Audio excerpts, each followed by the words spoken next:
ইয়াসমিন আমিলি উনি এমপি মহোদয় সবার কাছে বলে বেড়াইলেন আমি নির্বাচন করতে পারবো না, উনি মাঠে একটা বাজে রিমার্ক ছড়াই দিলেন। তো পরবর্তীতে আমি হাইকোর্ট থেকে এটা পারমিশন নিয়ে যখন মাঠে আসলাম অলরেডি কিন্তু আমার অনেক দেরি হয়ে গেছে, কারণ হাইকোর্ট থেকে রায়টা একটা প্রসেসে রায়টা বের হয়, করতে করতে আমার প্রায় ভালো একটা সময় কেটে গেছে। তখন যে পুরোপুরি যখন ট্রাক প্রতীক নিয়ে, যেহেতু আমার প্রতীক ট্রাক প্রতীক নিয়ে যখন মাঠে নামলাম, তারপর থেকে সে আমার ফেস্টুন, আমার যত পোস্টার, এগুলো আমি একদিক দিয়ে লাগাই, সে তার লোক একদিক দিয়ে ছিঁড়ে, আমি একদিক দিয়ে লাগাই, তার লোক ছিঁড়ে, এমনকি আমার কেন্দ্রে বুথে তালাও মারছে। এটা নিয়ে আমি কয়েক দফায় আমার এখানে যারা ম্যাজিস্ট্রেট ছিলেন ওনাদেরকে, আমার প্রিজাইডিং অফিসারকে বারবার আমি অনেক লিখিত অভিযোগ দিয়েছি, কিন্তু তখন যদি ওনারা একটা স্টেপ নিত আজকে হয়তো এই পর্যায়ে এসে দাঁড়াতো না। তো পরবর্তীতে আজকে হচ্ছে তার শেষ দিন, এর মধ্যে সে আমাকে একটার পর একটা বিরক্ত করতেই আছে। আজকে শেষ দিন, আজকে ছিল নির্বাচন। আমি জননেত্রী শেখ হাসিনাকে কথা দিয়েছিলাম আমি 80% ভোটার ভোট কেন্দ্রে নিব, এবং আপনাদের দোয়া আমি সেই জনজোয়ারও সৃষ্টি করতে পেরেছিলাম। উনি আমাকে সমস্ত প্রেসিডেন্ট, আওয়ামী লীগের যত প্রেসিডেন্ট, সেক্রেটারি, চেয়ারম্যান, কাউকে উনি বের হইতে দেয় নাই। আমার জন্য যে কেউ একটু আশা করে আসবে, উনি তাকেও থ্রেট দিয়ে আটকায় রাখছে, ভয়ে কেউ বের হতে পারেনি। সবচেয়ে দুঃখজনক হচ্ছে, তারপর আমি আমার মতো করে সে গণজোয়ার তৈরি করলাম। আপনার টঙ্গীবাড়ি লোহজনের মানুষ একচেটিয়া শুধু একটা কথাই বলল, আপা আমাদের ভোট দেওয়ার সুযোগ দেন, আমরা জোয়ার দেখায় দিব, যে নেত্রী আপনি যেহেতু কথা দিয়েছেন 80% নেত্রীকে দিবেন, আমরা সেই আপনার আশা সেটা পূর্ণ করব, এবং নেত্রী নিজেও খুশি হবে। আজকে দেখেন সকাল থেকে আমি ফার্স্টে রাত্রেবেলা আমার গাউদিয়া লোহজনের গাউদিয়া ইউনিয়ন, যেটা আপার বাড়ির কাছে, সেই গাউদিয়া ইউনিয়নের যে এজেন্টগুলো ছিল রাত্রেবেলা, সেই এজেন্টগুলোকে ইচ্ছা মতো একচোট মানে বকা দিয়ে তাদের ফোন টোন নিয়ে বন্ধ করে রাখছে। আমি পাইলাম না এজেন্ট। ওই গাউদিয়ার সাথে আমার আরেকটা খুব নারী নেত্রী ছিলেন, ওকে ওর বাসায় যে কালকে রাত্রে আমার ভিডিও রেকর্ডে ওর বাসায় যে সমানে ওকে বকাঝোকা, ওর জামাইরে বকাঝোকা, বাচ্চাদেরকে বকাঝোকা, মানে যা অন্যায় করতে পারে করছে। এত নোংরা হইতে পারে রাজনীতি, মানে সাগুপ্তাপাকে দেখে নোংরা রাজনীতি শিখতে পারে মানুষ। তারপর সেখান থেকে আমি সকালবেলা যখন দেখলাম যে অনেক কেন্দ্র থেকে, একটা হচ্ছে কনকসারে, যে কনকসার আমাদের চেয়ারম্যান বিদ্যুৎ মোড়ল, সেখান থেকে আমার এজেন্টগুলোকে সরাই দিচ্ছে, এজেন্টগুলোকে থ্রেট দিচ্ছে, দিতে পারি না। আপনারা তো জানেন একটা মানে প্রার্থী তার টঙ্গীবাড়ি লোহজন দুই জায়গায় সে এজেন্ট যে কোনো জায়গা থেকে যে কোনো এজেন্ট দিতে পারে। আমি লোহজন থেকে টঙ্গীবাড়ি আনতে পারি, টঙ্গীবাড়ি থেকে লোহজনও নিতে পারি। পরবর্তীতে আমি যখন এজেন্ট ঠিক করলাম, সেই এজেন্টরা, সবচেয়ে দুঃখজনক যেটা, আমার ইউনো মহোদয় প্রিজাইডিং অফিসাররা আমার সেই এজেন্টটাকে ফার্স্টে তারা মানতে রাজি না। তারা জানেই না যে একটা ইউনিয়ন থেকে আরেকটা ইউনিয়নে যে কোনো প্রার্থী তার এজেন্ট দিতে পারে। পরবর্তীতে আমি নিজে বসাইলাম, আমি এক জায়গায় গিয়ে দেখলাম আমার কোনো এজেন্ট নাই, সেখানে আমি 5টা-7টা এজেন্ট বসাইলাম। বসানোর পরে যে নোংরামিটা হয়েছে, প্রিজাইডিং অফিসার ওদেরকে বসতে দিবে না। আমি যখন দিয়ে আসলাম এ পর্যন্ত ভালো ছিল, তারপর বের করে আসার পরে আমাদের এই মেয়ে দুটাকে উপর থেকে নির্দেশ কার, আমাদের লোহজনের ইউনো মহোদয়, তাদেরকে আধা ঘন্টার উপরে ওই আপনার প্রিজাইডিং অফিসারের রুমে, যে কেন্দ্র ছিল সেই প্রিজাইডিং অফিসারের রুমে তাদেরকে আটকে রাখলো, তাদেরকে মাঠে কাজ করতেই দিল না। পরে আমি আবার ঘুরে এসে তাদেরকে যখন বললাম যে আটকে রাখছেন কেন, বললো উপরের নির্দেশ ইউনো মহোদয় না করছে। এখন আমার কথা হচ্ছে, ইউনো যদি উনি হেল্প করতেই চাইতেন, হেল্প যদি করতেছেন, এরকম একটা হতো, তাহলে আমাদেরকে কেন আমরা নির্বাচনে নামলাম। পরবর্তীতে যে জঘন্য কাহিনীগুলো হলো, আমার প্রত্যেকটা বুথ থেকে এজেন্টদেরকে সরাই দেওয়া হলো। আমি উপস্থিত, আমি হয়তো এক কেন্দ্র থেকে আরেক কেন্দ্র যাচ্ছি, পিছনে শুনে আমার এজেন্টদেরকে বের করে দিছে। শুধু তাই না, কয়েকজন এজেন্টের গায়ে ধাক্কা দিছে, মহিলা এজেন্টের গায়ে ধাক্কা দিচ্ছে। এটা হয়তোবা আমি এখন হয়তো কিছু করব না, কিন্তু যে এজেন্ট আমার মহিলাদের গায়ে ধাক্কা দিচ্ছে, এটাও তার একটা ব্যবস্থা নেওয়া উচিত। পরবর্তীতে দেখি দরজা বন্ধ, কেন্দ্রের দরজা বন্ধ, সমানে ভোট পাড়া হচ্ছে। কেউ যদি আমার ফেসবুকে যান, আমি ফেসবুক থেকে লাইভটা দিয়েছি, যেইভাবে আমার ভোটারদেরকে, কোনো ভোট কেন্দ্র তো নাই এবং কোনো ভোটারও ছিল না।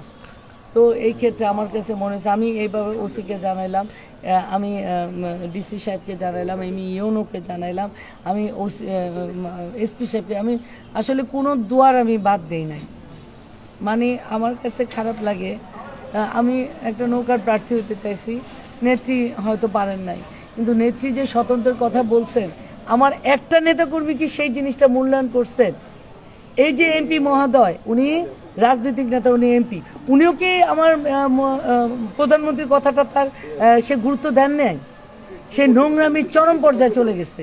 সে এখন আমার ওই যে রশিদ ভাই, যে আমাদের যে লোকজনের সেক্রেটারি, সে এক জায়গায় যে বলতেছে ইচ্ছা মতো ভোট মারা, এবং আপনারা দেখবেন বাইরেও ভোট মারা হয়েছে, বই আইনা বাইরে ভোট মারা হয়েছে, কারণ কোনো ইয়া ছিল না। আপনারা হয়তো মাঠে মূল্যায়ন করতেছেন, কোনো কিন্তু ভোটাররা তেমন ভোট কেন্দ্রে যায় নাই, তাহলে এই অপমানটা কার? এখন যেখানে ভোটাররা ভোট কেন্দ্রে যাইতেই দিলেন না, ভোটই দিতে দিলেন না, সেখানে কি করে একটা সুস্থ নির্বাচন আমরা আশা করতে পারি? তা আমার মনে হয়েছে যে মাঠ থেকে সরতে চাই নাই, মাঠকে ভালোবাসি, এবং আমি প্রত্যেক টঙ্গিবাড়ি লোকজনের প্রতিটা মানুষ চাচ্ছিল পরিবর্তনটা হোক, প্রতিটা মানুষ চাচ্ছে তারা ভোট দিবে, আনন্দ করবে, কিন্তু আমাদের শাগুফতা ইয়াসমিন ফ্যামিলি সেই আনন্দটুকু কেড়ে নিল। নেত্রীর কাছে বারবার অনুরোধ করি, নেত্রী আমাদের সুযোগ দেন, যাকে বারবার দিচ্ছেন সে কি আদৌ আওয়ামী লীগের সাথে সম্পৃক্ত? আদৌ কি সে কারো ভালো চান? নেত্রী আপনি মাঠের হাহাকার দেখেন নাই? আমি লোকজনে মানুষের মাঠের হাহাকার দেখছি, ঘরে ঘরে বাচ্চাদেরকে মামলা দিয়ে হয়রানি করে রাখছে।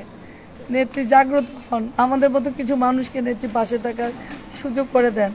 আমি আজকে আমি থানা থেকে যখন গেলাম, আমি ইউনোর বিরুদ্ধে একটা রিপোর্ট করতে গেছি, থানা কর্তৃপক্ষ বললো এটা আসলে সম্ভব না, উনি তো প্রিজাইডিং অফিসার, আমাকে তো ডিসি অফিসে যে করতে হবে, আমি এখন ডিসি অফিসেও চলে যাব।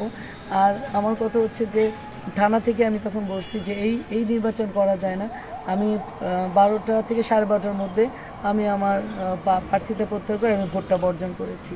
তো আপনাদের কাছে আজকে আমার অনুরোধ, আসলে এরকম নির্বাচন করা যায় না। আপনি ভোট কেন্দ্রের বাইরে ব্যালট পেপার নিয়ে ভোট দেওয়ার একটি অভিযোগ করেছেন, সুনির্দিষ্ট করে যদি বলতেন কোন কেন্দ্রের কথা বলছেন, কোন ইউনিয়নে? আচ্ছা, এটা আমি দেখি নাই, কিন্তু আমি শুনছি, কিন্তু আমি যেটা দেখছি আমি সেটাই বলি আপনাদেরকে। যেমন যেমন আপনার এই যে কনকশার ইউনিয়নে আমার একটাও এজেন্ট নাই, এবং কনকশার ইউনিয়নে তাদের নিজেদের কিছু লোক বাইরে নৌকা দাঁড়া করে রাখছে, আমার এজেন্টগুলোকে সব বের করে দিয়েছে। আসেন আপনি, এটা হচ্ছে লুৎফা ভবন আর রোকেয়া ভবন, কনকশার ইউনিয়ন প্রাথমিক বিদ্যালয়, কনকশার ইউনিয়নের প্রাথমিক বিদ্যালয়, আমার একটা এজেন্ট নাই। তারপরে এই যে পানগাঁও, গাউদিয়া, এই যে বনসীমান্ত, এখান থেকে আমার এজেন্টটাকে বের করে দিচ্ছে। এবং এটা ইউনো মহোদয়ের পরে আমি বলছি, আমি আমার একটা ভিডিও ছোট ফুটেজ আছে, আমি ইউনো মহোদয়ের সাথে মাঝখানে আমি রাস্তায় যখন বেরিয়েছি দেখি ইউনো মহোদয় আসতেছে, আমি ওনাকে আটকেও রাখতে পারি না। আমি আপনি তো আমার কথা শুনবেন। একটা কথা বলছিলেন যে ইউনো অর্থাৎ যিনি সহকারী রিটার্নিং কর্মকর্তার দায়িত্বে আছেন, আবার জেলা রিটার্নিং কর্মকর্তাকেও আপনি জানিয়েছেন, তাদের কাছ থেকে কি উত্তর পেয়েছিলেন? জেলা রিটার্নিং কর্মকর্তা বলেছেন আমি এটা দেখবো, কিন্তু আর আমি উপজেলা যে রিটার্নিং কর্মকর্তা ছিলেন ইউনো মহোদয়, উনি তো আমার পুরোটা অ্যাভয়েড করে চলে গেলেন। আমি শুধু বললাম আমার এই মেয়েটাকে কেন, আমি সাথে আমার মেয়েটা ছিল, ওই মেয়েটাকে আমি যখন দেখলাম যে মেয়েটা গায়ে হাত তুলছে, তখন আমার কাছে, এবং গায়ে হাত তুলছে কোনো অফিসার না, গায়ে হাত তুলছে, ওখানে তো আওয়ামী লীগের যত নেতাকর্মী কাউকে ঢুকতে দিচ্ছে না, তারা ছাড়া কেউ নাই মাঠে। আপনারা যদি মাঠে যান দেখবেন সব আওয়ামী লীগের কর্মীর এক সাইডে, তারা ভোটারও আনে না ঠিক মতো, যদি ভোটারও আনতো তাও মনে হইতো ঠিক আছে দাঁড়ায় আছে, তাদের মধ্যে থেকে একজন আমার মেয়ের গায়ে হাত দিয়েছে। তখন আমার মেয়ে হলো, আমার মেয়েটাকে একই জায়গায় রাখাটা সেফ না, আমি ওকে নিয়ে আমার গাড়ির সাথেই ছিলাম, কিছুক্ষণ আগে নেমে গেছে, নিজেরও শরীর মানে মন শরীর দুটোই খারাপ। কিন্তু সেখান থেকে এই যে ও বনসীমান্ত ছিল, মেয়েটা গাউদিয়া ইউনিয়ন বনসীমান্ত ইয়াতে কেন্দ্রেতে ছিল, সেখান থেকে আমার মেয়েটাকে বের করে দিছে। পানগাঁও এটা আছে, ওই জায়গায় দরজা বন্ধ করে ব্যালট বাক্সতে সিল মারা হয়েছে। এবং যখন আমার তো অনেকগুলো, আমি নিজেই যেহেতু একটা সাংবাদিক আছি, আমি অনেক সাংবাদিককে বলছি আপনারা একটা ফুটেজ করেন, ফুটেজও করতে দেয় নাই। এখন আমি জানি না আপনারা কোনো অরিজিনাল ফুটেজ পাচ্ছেন কিনা।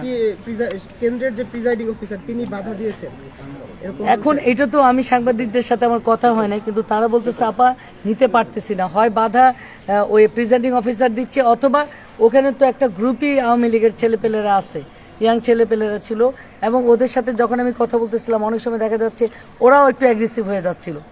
তো এই জন্য আর এখান থেকে আর বেশি কিছু বলতে চাই না।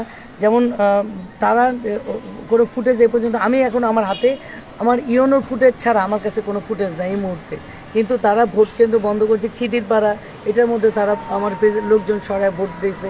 তারপরে ধরেন আপনার কনক স্যারের কথা বলছি, খিদির পাড়া পিমরাই আরেকটা আছে, তিনটা অভিযোগ করছেন। প্রথমত যে ভোটে জাল ভোট প্রদান, এবং আপনার যে পোলিং এজেন্ট তাদেরকে আসলে কেন্দ্র থেকে বের করে দেওয়া, এবং সহকারী যে রিটার্নিং কর্মকর্তা সে তার অসহযোগিতা এবং কোন একটা পক্ষপাতিত্ব, এই বিষয়টা যদি আসলে এক কথায় যদি বলবেন কিনা। আসলে এক কথাই বলতে চাই, প্রশাসনের কোনো সহযোগিতা পাই নাই।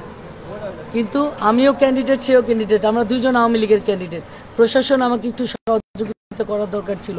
নেত্রী যেভাবে বলছে সেভাবে আসলে তারা কাজটা মাঠে করে নাই, না করেছে আমার এমপি মহোদয়, না করেছে আমার প্রশাসন। আমি আসলে কারোর সহযোগিতা পাই নাই একজন স্বতন্ত্র প্রার্থী হিসেবে। যার কারণে আমার মনে হচ্ছে সিদ্ধান্তটা কি আপনার একটু আরেকবার বলেন। আপনার সর্বশেষ সিদ্ধান্ত? আমার সর্বশেষ সিদ্ধান্ত হলো, যেহেতু আমি এখানে আমার কোনো কেন্দ্রে ভোটাররা ভোট দিতে পারে নাই, ভোটার জনস্রোত যেটা চেয়েছিলাম ভোটাররা আসেই নাই, এবং পরবর্তীতে আমার এজেন্টগুলোকে আমার বুথ থেকে সরিয়ে দিয়েছে তাদেরকে, এবং জাল ভোট মারতেছে, যেটা আসলে আমি প্রশাসনের কোনো সহযোগিতা পাই নাই। তো সেই ক্ষেত্রে এই নির্বাচন করার চাইতে এই নির্বাচন আমি বর্জন করছি। ধন্যবাদ।